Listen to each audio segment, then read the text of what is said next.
So my approach, more than know your story, is more know the feeling of your world.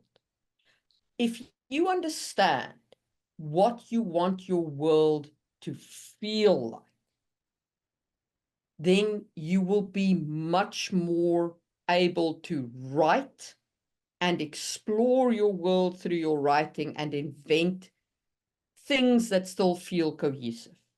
So if you think about like a feeling for your world, could be something like, I want a steampunk world that's got a kind of Regency feel, or I want a medieval world that's kind of set in the high medieval ages with some kind of magic system on top of it. Like, understand, I want my world to feel grim dark. I want my world to feel noir. I want my world to feel crapsack, like what is the flavor of your world? What are the tropes that play into it? How does it feel to live there?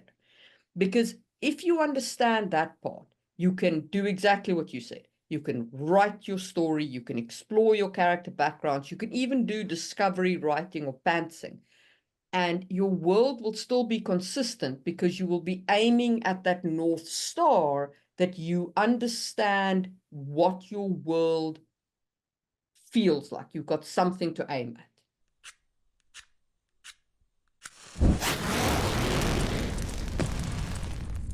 Releasing your inner dragon.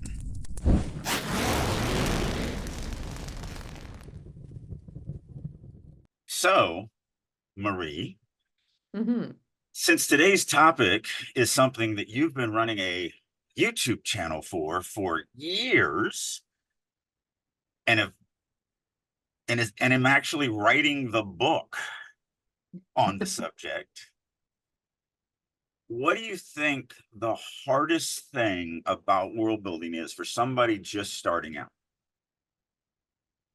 I think the hardest thing to grasp about world building is the understanding of when to go deep, when to really like consider, how would this have impacted the agricultural revolution? What changes would it have made to the societal building, in terms of the spread of information, the growth of civilization, the development of identities and groups and group politics?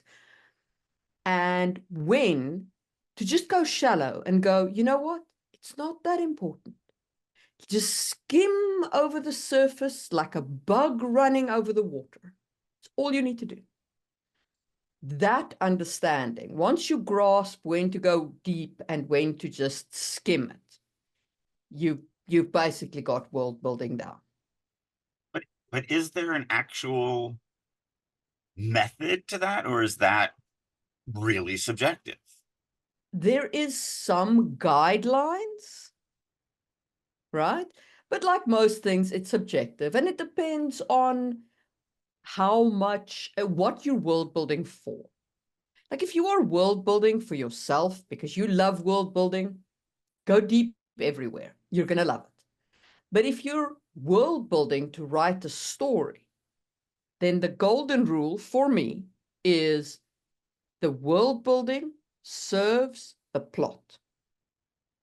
Everything that you put into your world must be about that, about serving your plot, your theme, your characters, your story, and so on. When you go deep, it is in service of your story. When you go shallow, it's because the world isn't that important to the story, or this portion of the world isn't important to the story, and it's just a backdrop that the reader is going to skim right past. Yeah, the thing that I think about that I try to teach, because I do think a lot of it is subjective. So like, I hate politics. And so like at least you love politics in fantasy. I don't know if you love politics in the world, but you definitely love the interactions between the politics stuff. I hate it. It's just mind numbing to me to try and actually create all of that, which is why, I mean, my first published book was called Farmers and Mercenaries. It wasn't called Princes and Kings or, whatever. It was, you know, I tend to write that type of stuff. So that's one thing, is what the author does. But the other thing is once you figure out your story, so you said, because I want to just go deeper on what you said, because you already said it. I just want to take it a step further. You've already figured out your story. So you said, you know, world build on what matters to the plot, what matters to the story. But just take it one little step further. What that means is ask yourself, does the reader need to understand this aspect of this fictitious world to get the impact of the story, to understand the story? And so, and I know that's what you mean. I'm just taking it, you know, one step further, because I think a lot of people don't take it to that Yeah. step of, oh, right. Because they go, oh, but my plot needs it because I need it for my story. But does the reader need it? So there are two parts to world building: the seen and the unseen. Okay. The seen is what your reader knows, what makes it onto the page. Now, the thing is, the seen part of world building is very important, and every piece that you put in there, has to be true. Okay, it has to be, well, it can be fake, but only if you have a plan for that falsity, right? If you're giving the reader a false impression on purpose. But it is canon when it comes in, right? When it's written on the page. And the To an extent, second thing I about would push back on that. But go ahead.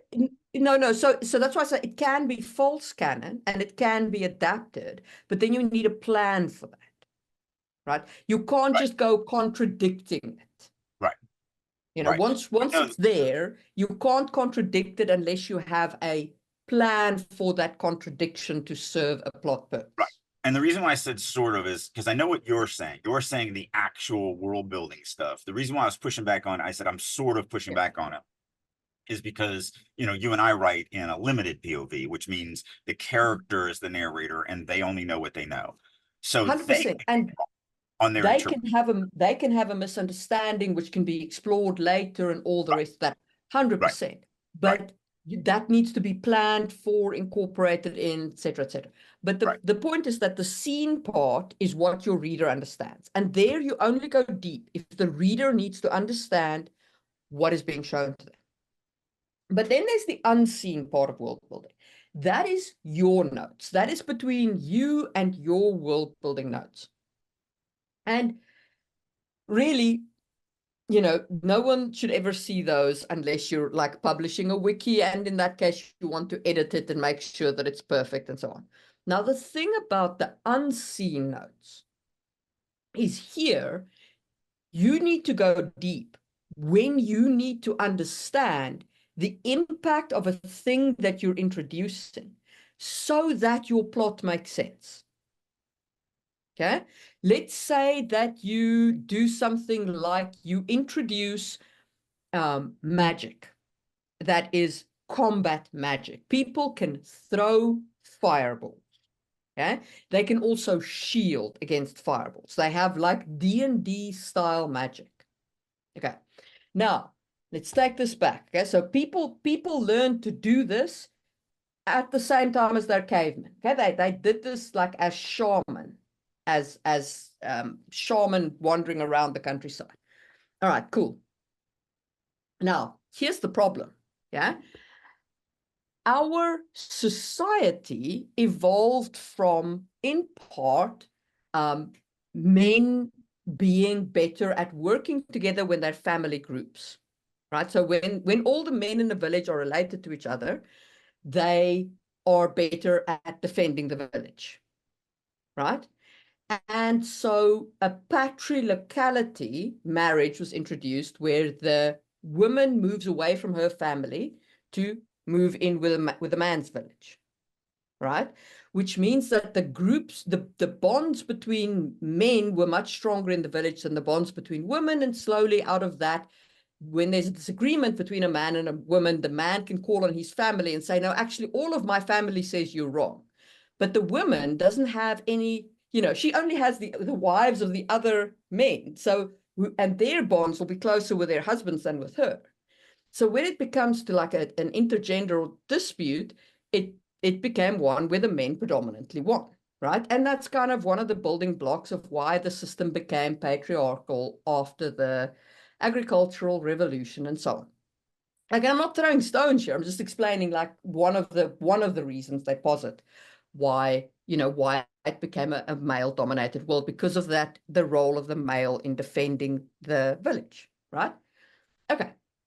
But now, if your woman can throw fireballs and lightning bolts and everything else, would the same patrilocality occur?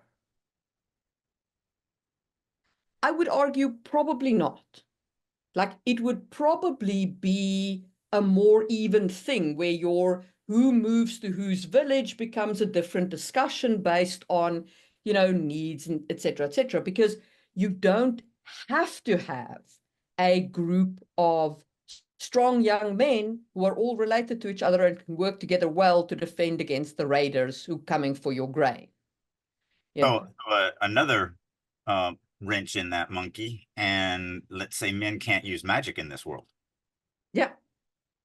So if you flip that, if you say men can't use magic or women can't use magic, so you make it a gender divide. Now, let's say you say women are better at fireball in your fireball example. So now yeah. The only ones that can cast fireballs and the only ones that can block against fireballs are women. Yeah. Then you would instantaneously probably end up with a misandristic and matriarchal system where men would be moving to women's villages because it would all be about the women setting up the defenses, and your entire civilization would turn on its head. Because you're not very afraid of a man invading the village, because we'll just turn him into a crispy critter. Like, who cares? Exactly. So that's the kind of so that's the times when you need to go deep. All right. Or let's say your magic system enables the storage and retrieval of information. Okay, the reliable storage and retrieval of information on a regular basis, as well as facilitating long-range communication. Okay, something which lots of magic systems do. The Renaissance was fueled by the invention of the printing press because of the spread of information and the reliable and the reproduction of information. If you introduce that at a way earlier side of your civilization, you might entirely skip an agricultural revolution, because you could stay at a hunter-gatherer level with this kind of information and still build a massive civilization that still has technology. Because you don't necessarily need the surplus of agriculture or the kind of like planning of agriculture or any of the rest of it. So these are the places where you really have to go deep and think about the effect of so you're taking a world like ours, let's say, or people like ours, whether they're elves or whatever, and then you put your fantasy elements on top. What are the five big kind of things, the groundbreaking things that have happened in our world? The agricultural revolution, the Renaissance, the printing press setup, guns, always, because guns are a massive change in weaponry, and the internal combustion engine. Yeah, so if magic intercepts in any of these areas, what changes? Yeah. What changes in your world? And there you should go deep. And that is in your unseen notes. This is the place where you need to think about the impact of what you're doing. And the reason you do that is not because it serves your plot. Okay? It is so that it can serve your plot and feel realistic to the reader. Yeah, the thing that I teach in my world building class is to focus really on three aspects of society, or not society itself, because society is one of them, but three aspects. So society, government, and religion, because those are the three things that are interconnected, and each one literally shapes the other. So you can't just have religion without it also shaping government, and without it also shaping the society that the peoples come from. And so this is where a lot of motivations come from. Moral compass comes from how they act. What are they going to do in certain situations? like in that class, I talk about, let's say let's say we have a main character who comes from a world that is 100% men. There's literally not a single female. They've never seen a female. How the society runs is underground. There's these bunkers that all females are kept, and they're artificially inseminated. And if it's a male child, it's immediately taken as soon as it's born and handed to a dude on the surface. If it's a female, it just stays down there. And so this is where one of our characters come from. And then they teleport to our world, where we grow up loving our mothers and knowing our mothers, and, you know, the vast majority of us. And we care about the female side of our species. Well, a story like that would be great to show the growth arc of that character, going from, you know, I know females exist because it's where we come from, but they don't mean anything. They're literally not even human because we don't even get to interact or see them. And then coming to our world. And so, you know, if that character and a character from our world is walking down the street and they see a woman getting mugged, you know, how they react to that situation is going to be very, very, very different. And understanding that, understanding where that character comes from, their background, their society, their religion, their government, is going to help you understand how they would react in that situation and not how you would react in that situation. So I do think about that. And then the other thing from what you said is the interconnectedness of everything. You know, in that class, I talk about the death of a chandler. And I always ask, you know, does anybody know what a chandler is? At one point, they were the richest, most powerful people in almost every village. And everybody's like, I've never even heard that word before. I'm like, you've never heard of the person who is the richest, most powerful person in almost every village that existed? And they were like, no, what's a chandler? And I'm like, they made candles. Because we still have chandlers. There are still chandlers today. Yeah. They're not rich. They're not powerful. But they kept that a secret. They actually literally hid how to make candles from people. But it was at a time before oil. And if you wanted to do anything after the sun went down, you bought a candle. Like, there was no other option for it. But they were dangerous. You know, any open flame that you're going to use for light in your home is a stupid thing to do. And so as soon as kerosene came out and the oil lamps came out, which are still dangerous as all get out, but way less dangerous than a little wax candle sitting on a table. It's also about the quality of the light. So, well, certainly. Okay. So don't let me get started, because I did a whole video just on light, how you light your home, I'm what not it going says down about there. your technology level. Right. Not going down there. What I'm saying is that when we go through history, technology, which is our magic, technology went from candles to kerosene to gas to rudimentary electricity to halogen to LED. Like, technology has changed that technology branch tremendously. So if we have magic, and magic creates light, and we have the ability to, you know, grab an item and cast a light spell on it, and then, you know, you can touch the stone and it's bright light, and then you can touch it again and it's, you know, off. Then I think what people also miss, like, and look, you don't have to go this deep. I just have this obsession. The thing is, if you introduce something like a stupid, simple light spell, okay, you aren't just making it possible for characters to see in the dark. Right. What you're doing is you are extending the productive hours of your civilization from 12 to 18. Or 24. Or 24, but you know, people do have to sleep. So per person kind of thing. Right. And that is a dramatic impact. Yeah. So just to finish that up, the things that I try to tell people, when you have magic in a system, or in a world, it's going to affect the main things that, if you just look at our technology and think of it as magic, what does our magic affect? It affects communication. It affects food production and storage. It affects travel. It affects, there's something else that I'm missing, because I think there's 5, but there might only be 4. Defense, war. war. Well, war was one of them, but I thought there was something else. So Shelter. It could, yeah, construction and everything like that, depending on on how you do it. But anyway, so just think about the basic needs of a human being. We need food, we need to communicate, we need shelter, we need to protect ourselves. When you introduce magic, just think of magic as a substitution for technology. So like in the Genesis saga, I don't even talk about it. He just uses it, and it's only used a couple times in the entire saga.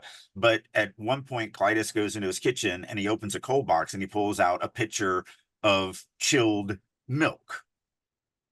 There's no electricity in this world, but why would you have why would you ever need to invent electricity or freon or refrigeration or any of that stuff if a mage can just put a permanent cold spell on a box that's 2 foot wide and 3 foot tall that always keeps everything in it at 32 degrees, or whatever the equivalent of that is in Celsius.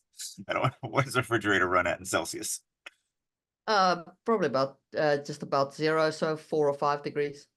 Okay, because 0 is freezing. Yeah, so that'd be the freezer. Yeah, so we'd probably run it at like 4 degrees. Okay. So yeah. So why would you ever invent Freon? Nobody would sit around going, I'm going to make $1 billion inventing a refrigerator that's going to run off of an electrical outlet, when a mage can just make them. And so yeah, but it is also really important to consider how that impacts your history. Because again, like storing food has been a massive problem until last century. And has been a huge part of the management of societies. Has been the storage of food and its surplus and managing that surplus somehow. So yeah, if you have refrigeration available to like Neolithic farmers of the Stone Age, man, I promise you society's going to look different. Not a little bit, a lot. Yeah. And maybe that doesn't matter to you, but somebody like me might read your book and go, okay, but why is this exactly like our society, except people have magic? Right, except for throwing lightning bolts. Yeah. Yeah, so that's the thing. And again, what we're talking about, just to bring us back to that, we're talking about what we're creating for ourselves, not what we're putting into the story. So like that cold box in the story, he literally, it's a throwaway line. He walks over, opens up, he takes the pitcher up, pours himself, puts it back in. I think his cook does say something like, we need to get a mage over here to re-up that, because it's not, it's not as cold as it used to be. And he's like, fine, tell the so-and-so, and he'll get somebody to work on that. Basically, yes, we need a plumber to come in and fix that. So we'll call a plumber, because in this world, magic is very, carpenter. So mages there is no fireballs or lightning bolts, but there is refrigerators and communication devices and stuff like that. So it literally is more of a technology than a whatever. But it just depends on what you're doing with your magic and how it fits into the story. So I would say that what we've discussed now is kind of my golden rule of world building, is think about the impact that your fantastical elements have on your world, and make sure that you understand them. And remember, the world serves the plot, not the other way around. Okay? You're not a GM. You're not creating a world and then your players interact with it and the world is the story. Right.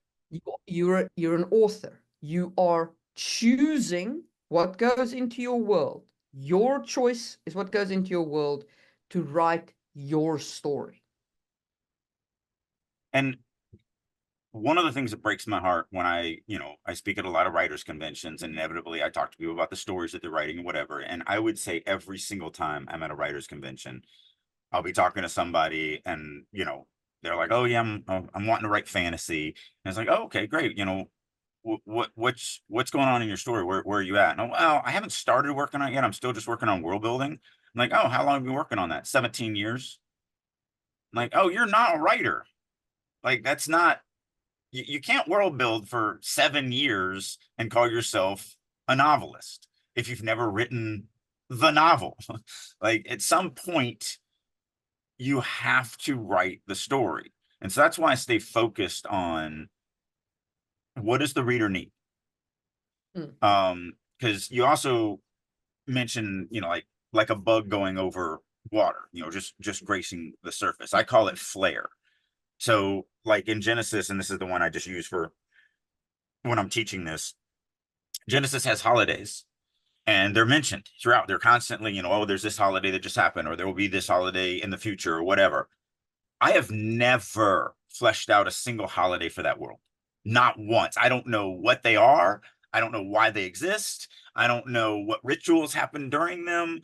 I make it up on the fly. So like like I know this one culture celebrates something called the Festival of the Silver Tides, and I know they put out lanterns on ropes during that because that's what I wrote, and so that becomes canon. But I don't know why they put out the lanterns on ropes. I don't know why it's called the Festival of Silver Tides. I don't know why they celebrate or anything like that, because the actual festival has never happened during the story. Like in that case, it ended last night, in that particular instance. So it allows me to have this town that's just finished a celebration, but the reader doesn't need to know what the Festival of Silver Tides is. It doesn't affect the story in any way other than the decorations that are in the town. Yeah. My go-to example for skimming versus not skimming is the same author. It's George R.R. Martin. Okay. And I'll illustrate. All right. If you think of Westeros, the part where the main storyline takes place, right? You can probably list at least 5 things that they have eaten, because he describes the meals in details. You know the houses, you know what their words are, you know where they come from, you know about the small folk, you know about the brown that they cook in King's Landing, you know about the history of King's Landing, you know about the history of freaking the neck, which is the connecting piece between Starklands and the rest of it. You know all of these details, all right? Because that is where the story takes place. Name one meal that they eat in Essos. I can name one. Horse heart. Because it's the only one that's important to the story when Dany eats the horse heart as part of like this whole ritualistic experience. Yeah. Nothing else. Because he skims Essos. Because it's not important to the story. Right. It's just background. Yeah. It's just the dark cloud hanging over. I mean, it's just pretty background. It's just a background element. So she'll interact with like the Unsullied, and he'll build out the Unsullied a little bit. But there's no real how did the Unsullied come to be? When were they first there? What? None of that. Why? It's not important. Yeah. But because we know they that's eat. not where the story is. We know they eat. We just never really. Yeah. You know they eat. You know that they do have a history. You know that how their training works and so on. But he doesn't give you the amount of detail that he goes into in Westeros. Yeah. Because the reader doesn't need it. Yeah. Yeah, that's a good example. Yeah. And that to me is a really, because it is such a and I mean, for most readers of A Song of Ice and Fire can see that difference very clearly, right? And it's not to say that he couldn't build out Essos. Of course he could, but he doesn't need to, so he doesn't. Yeah. Yeah, that's a good example. Yeah. All right, what else about world building? What are... Okay, so we've spoken about the golden rule. I suppose we can talk about hard versus soft. I don't even like hard versus soft as magic systems, because the thing is, people get hung up on this stuff. And they're so like, oh, a hard system doesn't break its rules or whatever. No. Hard, soft, it all serves the purpose of the writer. Right. The only difference between a hard and a soft system is in a hard system where the reader knows the rules, you need to make sure that when you break the rules, you break them in a way that makes sense to the reader. That's it. You just have to find a bit more reasoning. In a soft system where the reader doesn't know the rules, you can break the rules, but you just have to be more careful of not being deus ex machina. You can be deus ex machina in both of them. You know, like people get so obsessed on this hard versus soft. I like to rather say, like, it's a scale of the amount of knowledge the reader has. And some worlds, like Spirited Away, is a great example. Hidezaki, let me look up that name quickly. Um,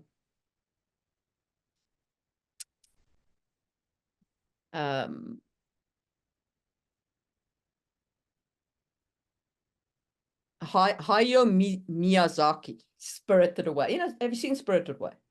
Okay, so it's a very soft. It's a Eastern movie, very soft world building. It's kind of dreamlike. It's got a lot of unexplained magic. It's a very fairy tale like world, you know. And the soft world building there is fantastic. Once Upon a Time, I'd also say, is softer world building. How does the Magic Kingdom work? Who knows? Who cares? Right? It's not that important. Like, Right. it's about the fairy tale, etc. Whereas a hard world building system, like say Tolkien, to an you know, is hard. Though his magic was fairly soft, but the world has got lots of like richness and detail and rules and so on.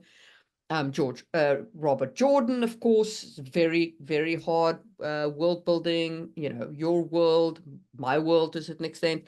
Like, they've got things that the reader knows more about, and the reader understands the world more. So it's about that sliding scale of definition. How much does the reader understand? And I agree with everything you say, except for I do think that it's important to understand the difference. And you've touched on it. You said, you know, the worry about the deus ex machina. Basically, the way, you know, I try to push people to understand it is, and I don't like the term hard or soft. I like exactly what you were saying, defined or undefined. That's really what we're talking about here. If you define it, then your characters can use it to overcome elements of the story. Let me just specify. If you define it for the reader. Right. 100%. Because you in your unseen rules can have infinite, you can have as defined or 100%. Undefined as it. All that matters in this case is how much the reader understands. Yes. Yeah. And that's exactly it. And that's what I'm talking about. When I say if you define it, I mean, if you have defined it to the reader, if the reader understands it, your character can use those elements to overcome obstacles in the story. If you don't, and you use those elements to overcome the story, they are unearned. They're the epitome of deus ex machina. It's sort of like Lord of the Rings. How does magic work in Lord of the Rings? We have no idea. No one can tell you how, you know, what spells are, or any rules, or what you have to do to learn it or use it or anything like that. So how would it be if, you know, at the beginning of Lord of the Rings, Gandalf shows up to Frodo's house and he's like, hey, you got that ring? And he's like, yeah, give me a second. And he teleports to Mount Doom and he throws the ring into lava and he teleports back to Frodo and he's like, hey, do you want to go out to dinner? Like, why couldn't he do that? Why couldn't he do that? We don't know anything about magic. Absolutely, he could have done that. No, he couldn't. That's the thing, right? So here's the thing. But we don't know that. No. But it's about what the reader knows. Right. Not I'm just saying what is not defined. Because remember, the author, the vision of the world is the author's vision of the world. Unless the author puts the fantastical element into the world, it doesn't exist. We do not, in Lord of the Rings, see Gandalf teleporting. Therefore, it's not valid to say that he could teleport. No, but I'm getting to that same point, right? So, what do we know about the One Ring? We know it makes you invisible. So the characters can and do use the fact that it makes you invisible at various stages in the story. And this is why I push back on the hard versus soft, because I would say that, Tolkien probably didn't have very many rules for magic. I don't think he had very many rules for magic in his unseen notes. Okay. Yeah, no, I've got a plethora of rules for magic in my unseen notes, but I don't think that my readers see them because I don't show them.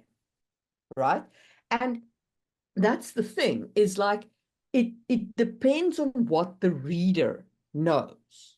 And so you can have a soft as a marshmallow system and still not have Deus Ex Machina, as long as you set up what the effect of the magic is and then use the effect of the magic.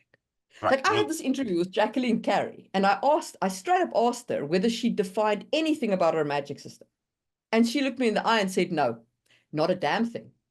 But yet, it never felt like Deus Ex Machina because she set up every single time that there was magic. She set it up.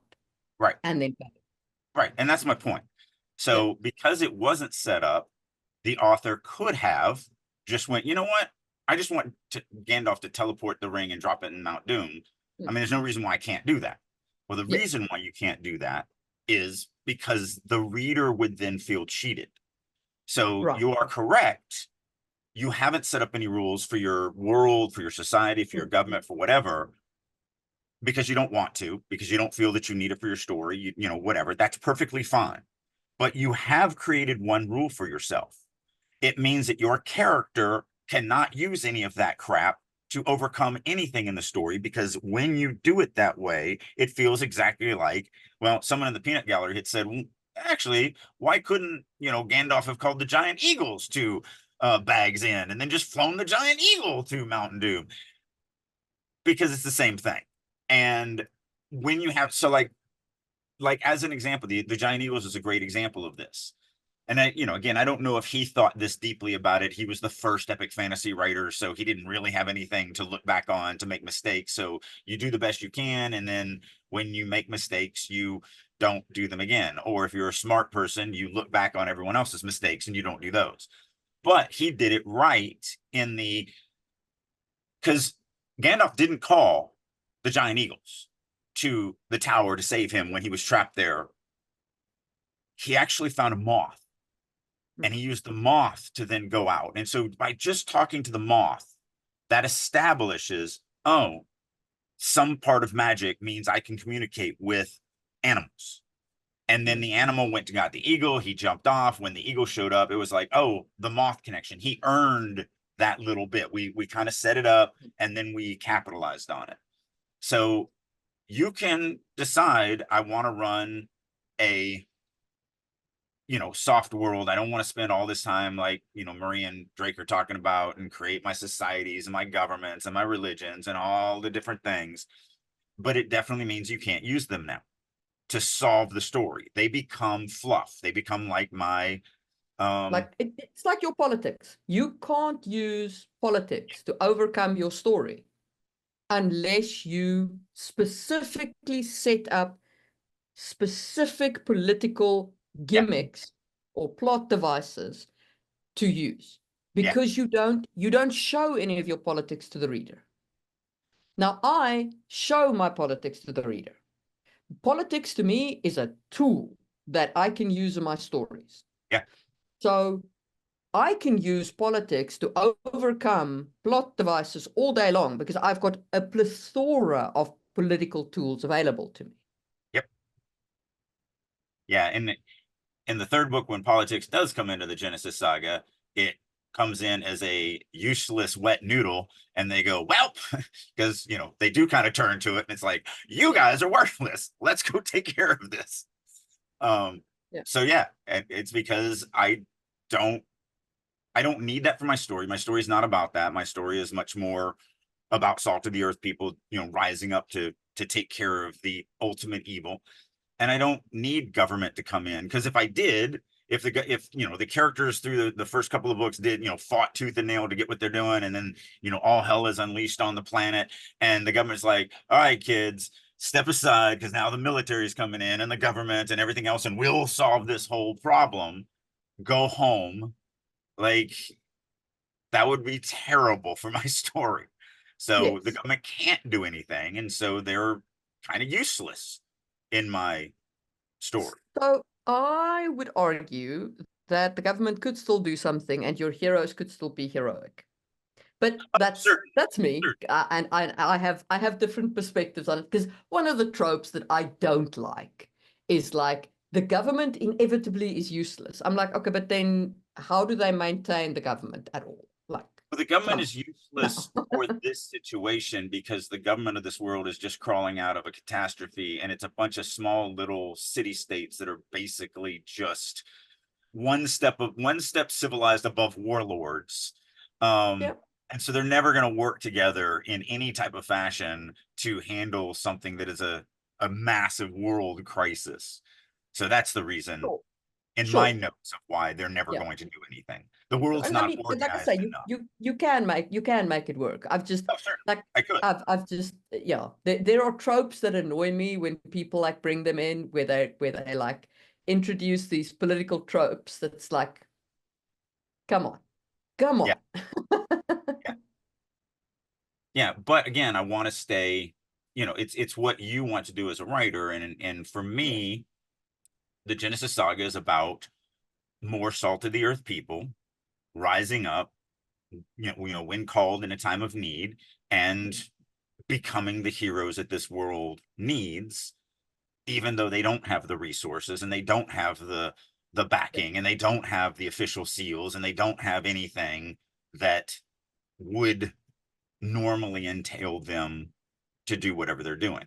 Yeah, it's just that's the story I want to tell, that I'm interested. You're Yeah. again much more with the Sangwell Chronicles is much more, you're exploring politics, you're exploring the machinations, a very Machiavellian, type environment, because that's what interests you and that's what you want to explore.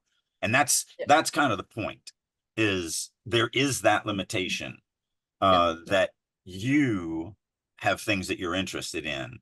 And so you need to think about that. But it also means that I put the limitation on myself. I can't use government. Yeah.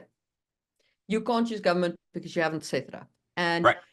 that's what you have to bear in mind with the whole of world building, right? You've got two options. You can set up specific devices. Like, let's say you did, for some reason, decide, okay, I need this one political device. Okay. Now, you don't have to build out the entirety of your political system. You can build this one political device out in the same way you build out any other plot device. You introduce it, you tend it, you water it, and you harvest it. Right? And that still gives you your use of that political plot device without building the thing. Or you can be like, okay, I'm going to build out the entirety of my political system, and it is all available to me to draw in, like my character's sword wielding ability or my character's magic ability. I can draw on my character's political abilities in order to create a solution to a problem. Yes. Yeah. So So that's the big thing to keep in mind. It's just,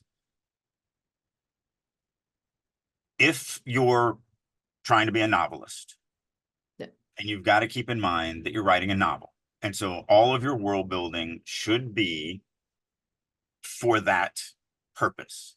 So if you're writing epic fantasy like us, the world is going to become way more involved in the story than not. So epic fantasy writers are going to spend more time creating their worlds. They just are, because it is more integral to the plot, because usually the plot is some type of big world affecting thing. That is the plot. If, your plot is like, let's just use like the fundamentals of caring. If you're writing the fundamentals of caring and your plot is about a guy who had a personal tragedy and the story is about his journey to self-forgiveness, then you don't really need the world. The world doesn't matter to that story, and they don't flesh it out. They don't, he does volunteer to take care of an invalid.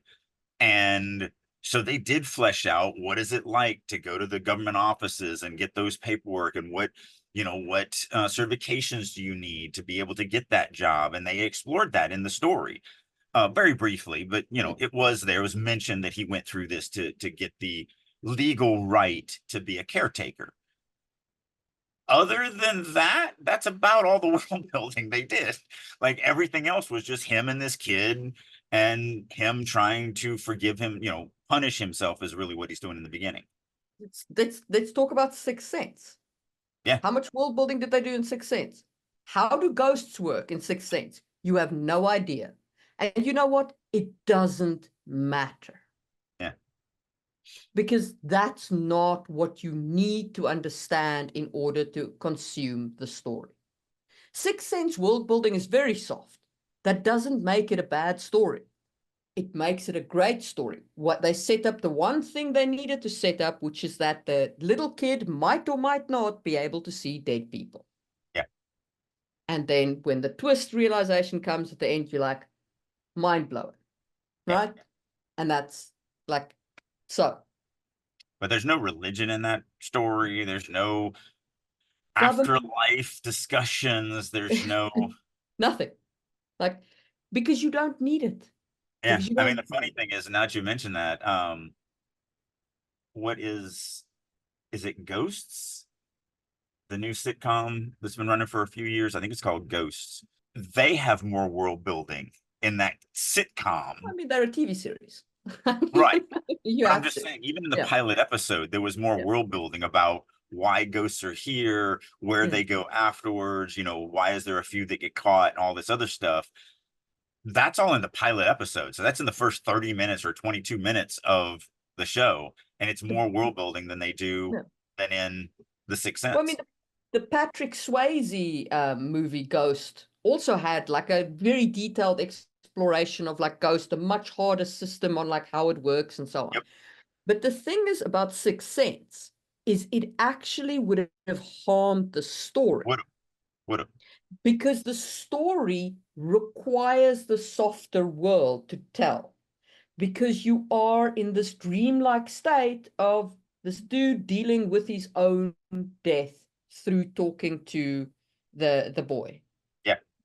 And that's basically like why the world building is so soft, so that the twist can be so dramatic. The story is not about the afterlife. The story is not about death. It's not about, you know, ghosts. Yeah. You know, it's not like they're an integral whatever. So again, it goes back to exactly what we said at the beginning of this. What does the reader need to understand the message of the story? That's what we're going to focus on. That's what we're going to create. Everything else can really be more flair, more fluff, more stickers. Another way to think about it that I talk about is the old Western movies where you'd have the Western town, you know, the one horse town with the thing. With a tumbleweed. Actually, yeah, if you actually walked around, like the saloon, they built all the way out. So it was an actual building with walls and a ceiling and all of that. So the cameras and everything go inside. But the store next to it was literally just a facade. And behind it were just boards that held up the facade. The door doesn't even open. Yeah. And so, like, but on the other side, it looks like, oh, there's a saloon and it's got actual businesses sitting next to it. Let's go into the saloon. Man, do you remember live action, the Last Action Hero? Oh, yeah. That was so, like, talk about world building, just on the Yeah. topic of world building. Yeah. Because they were world building a behind the scenes action movie, when Arnold Schwarzenegger goes into like his house, there's nothing there. Right. Because he never visits it. Right. So it's an empty set, which was just such a great, like it was such a beautiful piece of world building for that world, showing how empty the character is when the camera is off. Yeah. It was just your facade reminded me of that. Yeah. No, and you know, what was his when the kid asked about it, what was his response? He's like, well, I'm never here. Like to him, it was the way the world worked. Yeah. To us, we got the joke that, you know, no one ever built that set. But to him, it would be odd to have anything there. Like, why would I have anything here? Yeah. So yeah, that was I want to watch that movie again. That movie was actually better than people give it credit for. Um, I enjoyed that movie. I did. It has a yeah, warm spot in my heart. yeah, it's a good one. Okay. So what is your best tips for beginners? Know your story. I think it's important to at least, and I don't mean, you know, you have to know the theme and you've plotted out every little aspect of it, anything like that. Because the thing about story building for me is you're going to create everything all at the same time. There is no chunk. I'm going to do this, and then I'll that'll lead to this, and that will lead to this. It's more of a, okay, I know generally this is going to happen. I'm going to go here, you know, this is the big bad, this is the climactic event, and then just start thinking, all right, what are the elements that I'm going to need to tell that story, and then start fleshing those elements out. So when you have that plan, when you have, I need to know these things to tell this story, inevitably as you create this thing, so like you go, okay, well, the opening scene, I'm going to need to know, you know, I'm going to start off in the hero's home village, so I need to know that. Well, that's going to inevitably lead you to questions like, well, what are the other, you know, how does this village survive around the other villages and everything like that? And then you can explore those or not. But if you don't need it, just knowing, oh yeah, there are other villages around, or oh, there's a bigger city over here that the government has, and whatever, is enough usually, until you're in the story itself, and then you're like, oh wait, in this scene, a tax man has to show up from the government. I don't know anything about the government. All right, let me take a step back and let me figure that out real quick. And then once I figured that out, I can come back to the scene. I mean, we've been doing that through Magic Falls since the very beginning. It's like we figured out a bunch of stuff in the beginning. And then as we move forward, and I say we, a lot of it is you, we'll then go and figure out kind of the The finer details. right, the So finer details behind it. so my approach, more than know your story, is more know the feeling of your world. If you understand what you want your world to feel like, then you will be much more able to write and explore your world through your writing and invent things that still feel cohesive.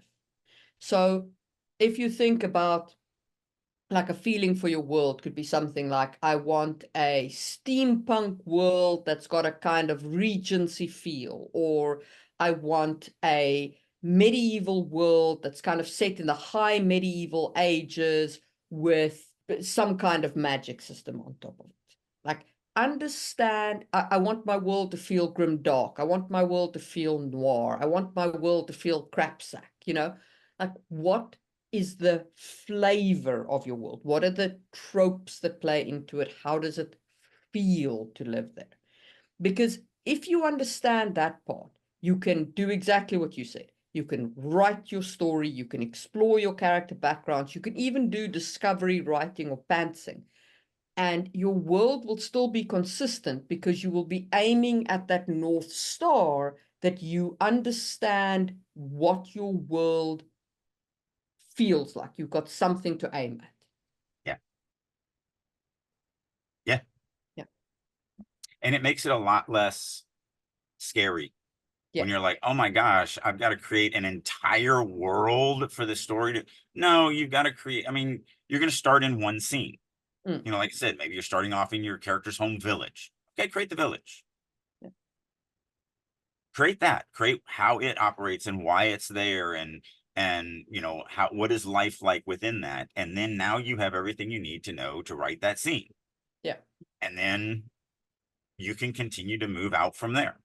And my the one exercise I always recommend to people is, when you create a character, whenever you've got like a character, like obviously not all of your tertiary characters, but your primary and secondary characters, go through the exercise of doing one day in the life of.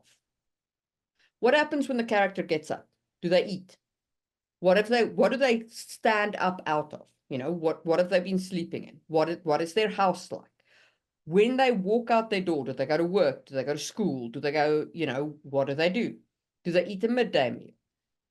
Where do they go to bed? What happens if they're attacked? So there's a couple of what if scenarios I run through. You know, how do they defend themselves? How do they travel? How do they communicate?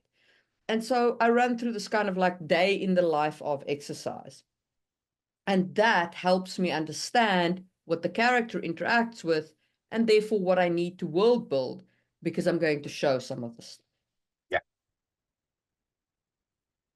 So that is my top tips for beginners. Day in the life of, and understand what your world feels like.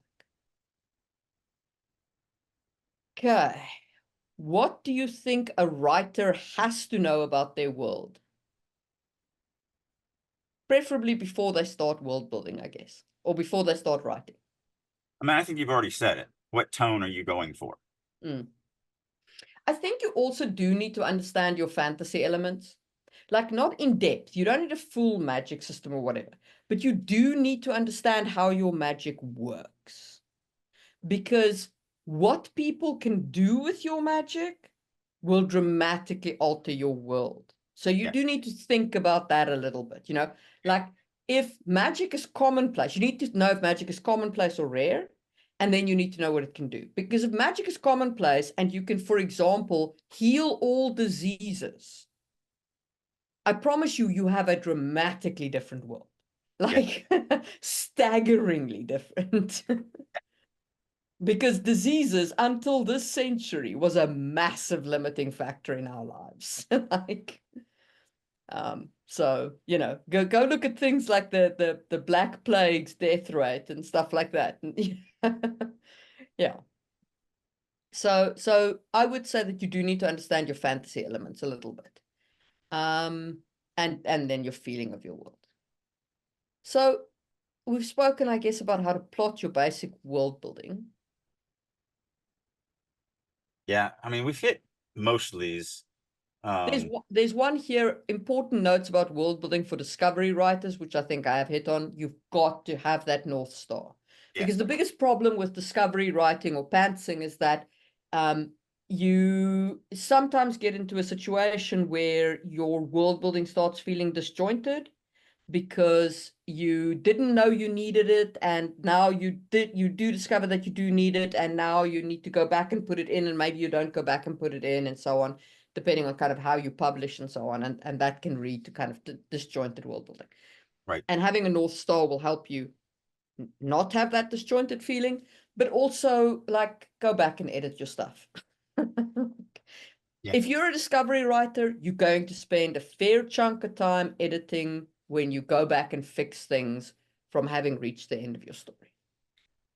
I guess the other tip that I would give is practice believing that it's done and done right when you come up with, so like, let's say you're in chapter 15 and you're like, oh, I need plot device X, but I don't have plot device X in my story.